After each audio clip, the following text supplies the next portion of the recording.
ಉತ್ತರಾಖಂಡ್ ದೇವಭೂಮಿ ಅಂತಲೇ ಫೇಮಸ್. ಪ್ರತಿ ವರ್ಷ ಉತ್ತರಾಖಂಡದಲ್ಲಿ ಸಂಭವಿಸುವ ಪ್ರವಾಹಕ್ಕೆ ಯಾತ್ರಾರ್ಥಿಗಳು ನಲುಗಿ ಹೋಗ್ತಿದ್ದಾರೆ. ಆದರೆ ಈ ಸಲ ಪ್ರತಿ ವರ್ಷಕ್ಕಿಂತ ಒಂದು ಸ್ವಲ್ಪ ಹೆಚ್ಚೇ ಅನಾಹುತಗಳು ಸಂಭವಿಸುತ್ತಿವೆ. ಹಾಗಾದ್ರೆ ದೇವಭೂಮಿಯಲ್ಲಿ 2013ರ ಆ ಜಲಪ್ರಳಯ ಮರುಕಳಿಸುತ್ತಾ? ಆ ಕುರಿತ ಕಂಪ್ಲೀಟ್ ರಿಪೋರ್ಟ್ ಇಲ್ಲಿದೆ ನೋಡಿ.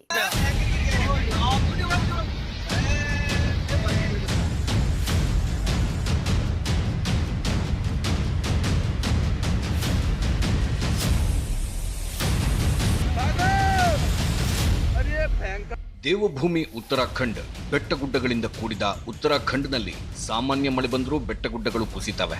ಅಂಥದ್ರಲ್ಲಿ ಭಾರಿ ಮಳೆಯಾದ್ರೆ ಪ್ರಕೃತಿಯ ರೌದ್ರಾವತಾರ ಕಣ್ಣಿಗೆ ರಾಚುತ್ತೆ. ಕಳೆದ ಸೋಮವಾರ ಉತ್ತರಾಖಂಡ್ನಲ್ಲಿ ಮೇಘಸ್ಫೋಟವಾಗಿದ್ದು ವರುಣಾಸುರ ಅಬ್ಬರಿಸಿ ಬೊಬ್ಬಿರಿದಿದ್ದಾನೆ. ಇದರಿಂದ ನೈನಿತಾಲ್ ಪಟ್ಟಣದ ರಸ್ತೆಗಳು ನದಿಗಳಂತಾಗಿದ್ವು. ಇದರಿಂದ ಅಂಗಡಿ ಮುಂಗಟ್ಟುಗಳು ಮತ್ತು ಕಚೇರಿಗಳಲ್ಲಿದ್ದ ಜನ ಒಳಗೆ ಲಾಕ್ ಆಗಿದ್ರು. ಆಗ ಕೂಡಲೇ ಸ್ಥಳಕ್ಕೆ ಬಂದ ರಕ್ಷಣಾ ಸಿಬ್ಬಂದಿ ಹರಸಾಹಸ ಪಟ್ಟು ಜನರನ್ನ ಸುರಕ್ಷಿತ ಸ್ಥಳಗಳಿಗೆ ಕರೆದುಕೊಂಡು ಹೋದ್ರು.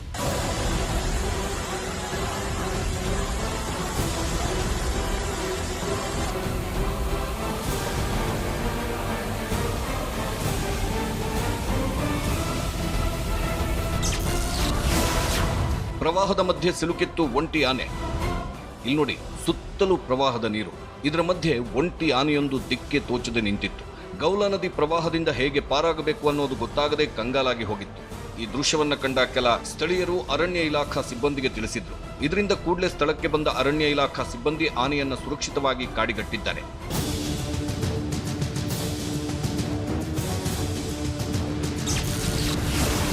ಪ್ರವಾಸದಲ್ಲಿರೋ 60 ಮಂದಿ ಕನ್ನಡಿಗರು ಸೇಫ್. ಇನ್ನು ಉತ್ತರಾಖಂಡ್ ಜಲಪ್ರಳಯದಲ್ಲಿ ಸಿಲುಕಿ 47ಕ್ಕೂ ಹೆಚ್ಚು ಮಂದಿ ಉಸಿರು ಚೆಲ್ಲಿದ್ದಾರೆ. 100 ಜನ ಸಂಕಷ್ಟಕ್ಕೆ ಸಿಲುಕೊಂಡಿದ್ದಾರೆ. ಇದರ ಮಧ್ಯೆ ರಾಜ್ಯದ 7 ಮಂದಿ ಸುರಕ್ಷಿತವಾಗಿದ್ದಾರೆ. ಬೆಂಗಳೂರಿನ 3, ಉಡುಪಿ ಹಾಗೂ ವಿಜಯಪುರ ಜಿಲ್ಲೆಯ 2 ಕುಟುಂಬಸ್ಥರ ಸಂಪರ್ಕಕ್ಕೆ ಸಿಕ್ಕಿರಲಿಲ್ಲ. ಇದರಿಂದಾಗಿ ಹೆತ್ತವರಲ್ಲಿ ಆತಂಕ ಮೂಡಿತ್ತು. ಇದೀಗ ಎಲ್ಲರೂ ಸುರಕ್ಷಿತವಾಗಿರುವುದಾಗಿ ಮಾಹಿತಿ ಸಿಕ್ಕಿದೆ. ಅಷ್ಟೇ ಅಲ್ಲ, ಬೆಂಗಳೂರಿನಿಂದ ಪ್ರವಾಸಕ್ಕೆ ಅಂತ ಹೋಗಿದ್ದ 60 ಮಂದಿ ಸಹ ಸೇಫ್ ಆಗಿದ್ದಾರೆ.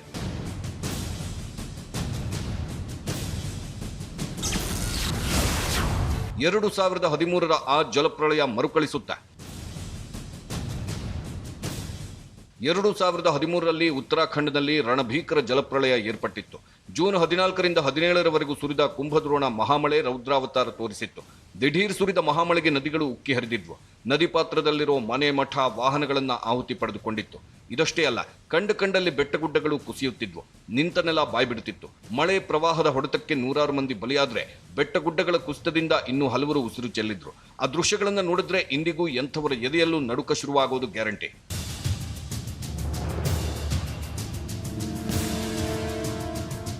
ನಿಮಗೆ ಗೊತ್ತಿರಲಿ, 2013ರಲ್ಲಿ ದೇವಭೂಮಿ ಉತ್ತರಾಖಂಡ್ನಲ್ಲಿ ಸಂಭವಿಸಿದ ಜಲಪ್ರಳಯಕ್ಕೆ 11,000ಕ್ಕೂ ಹೆಚ್ಚು ಮಂದಿ ಕೇದಾರನಾಥ ಶ್ರೀ ಕ್ಷೇತ್ರದಲ್ಲಿ ಸಿಲುಕೊಂಡಿದ್ರು. ಪ್ರಕೃತಿಯ ವಿಕೋಪದಲ್ಲಿ ಜೀವನ್ಮರಣ ಹೋರಾಟ ನಡೆಸಿದ್ರು. 100 ಮನೆಗಳು ಕೊಚ್ಚಿ ಹೋಗಿದ್ವು. ಕೇದಾರನಾಥ ದೇವಾಲಯ ಉಳಿದ್ರೂ ಸಾಕಷ್ಟು ಡ್ಯಾಮೇಜ್ ಆಗಿತ್ತು. ಒಂದು ಅಂದಾಜಿನ ಪ್ರಕಾರ 2013ರ ಏಪ್ರಿಲ್ನಿಂದ ಜುಲೈ ಅಂತ್ಯದವರೆಗೂ ಉತ್ತರಾಖಂಡ್ನಲ್ಲಿ 1,100ಕ್ಕೂ ಹೆಚ್ಚು ಮಂದಿ ಪ್ರವಾಹ ಮತ್ತು ಪ್ರಕೃತಿ ವಿಕೋಪಕ್ಕೆ ಸಿಲುಕಿ ಜೀವ ಬಿಟ್ಟಿದ್ರು. 1 ಲಕ್ಷಕ್ಕೂ ಹೆಚ್ಚು ಮನೆಗಳು ಹಾನಿಗೊಂಡಿದ್ವು. ಆದರೆ ಉತ್ತರಾಖಂಡ್ ಸರ್ಕಾರ ರಿಲೀಸ್ ಮಾಡಿದ್ದ ವರದಿಯಂತೆ ಆ ವರ್ಷ ಅಲ್ಲಿ 380 ಜನ ಸತ್ತಿದ್ದು 5,474 ಮಂದಿ ನಾಪತ್ತೆಯಾಗಿದ್ದಾರೆ. ಆದರೆ ಲೆಕ್ಕಕ್ಕೆ ಸಿಗದವರ ಸಂಖ್ಯೆ ಇನ್ನೂ ಹೆಚ್ಚಿರಬಹುದು ಅಂತ ಅಂದಾಜಿಸಲಾಗಿದೆ.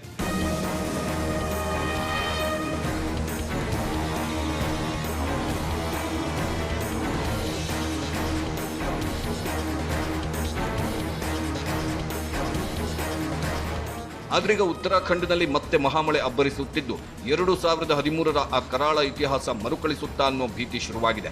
ಯಾಕಂದ್ರೆ ಉತ್ತರಾಖಂಡ್ನ ಬದ್ರಿನಾಥ್ ಮತ್ತು ಗಂಗೋತ್ರಿಯಲ್ಲಿ 600 ಮಿಲಿಮೀಟರ್ ಮಳೆ ಸುರಿದಿದೆ.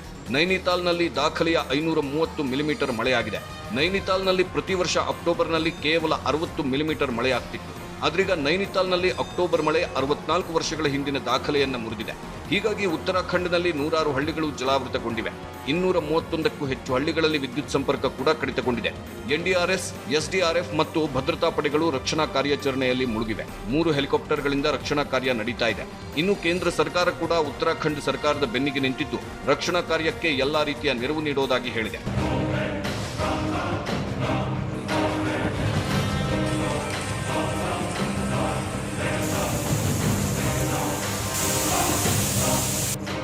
ಇನ್ನು ಮಹಾಮಳೆ ಉತ್ತರಾಖಂಡನ್ನಷ್ಟೇ ಟಾರ್ಗೆಟ್ ಮಾಡಿಲ್ಲ. ದೇವರ ನಾಡು ಕೇರಳದಲ್ಲೂ ಅಬ್ಬರಿಸಿ ಬೊಬ್ಬಿರಿತಾ ಇದೆ. 3-4 ದಿನದಿಂದ ಸುರಿಯುತ್ತಿರುವ ರಣಮಳೆಗೆ ಸಾವಿನ ಸಂಖ್ಯೆ 27ಕ್ಕೇರಿದ್ದು ಇನ್ನು 3 ದಿನ ಭಾರಿ ಮಳೆಯಾಗಲಿದೆ ಅಂತ ಹವಾಮಾನ ಇಲಾಖೆ ಮುನ್ಸೂಚನೆ ನೀಡಿದೆ. ಇಡುಕ್ಕಿ ಸೇರಿದಂತೆ ಹಲವು ಡ್ಯಾಂಗಳಿಂದ ಭಾರಿ ಪ್ರಮಾಣದ ನೀರು ಹೊರಬಿಡಲಾಗ್ತಿದ್ದು ನದಿ ಪಾತ್ರದ ಜನರನ್ನ ಸುರಕ್ಷಿತ ಸ್ಥಳಕ್ಕೆ ರವಾನೆ ಮಾಡಲಾಗಿದೆ.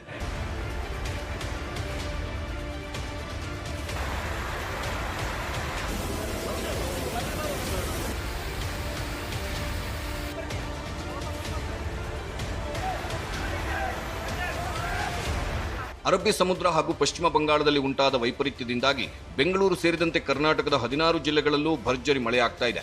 ಅಕ್ಟೋಬರ್ 24ರವರೆಗೂ ಭಾರಿ ಮಳೆಯಾಗಲಿದೆ ಎಂದು ಹವಾಮಾನ ಇಲಾಖೆ ಮುನ್ಸೂಚನೆ ನೀಡಿದೆ.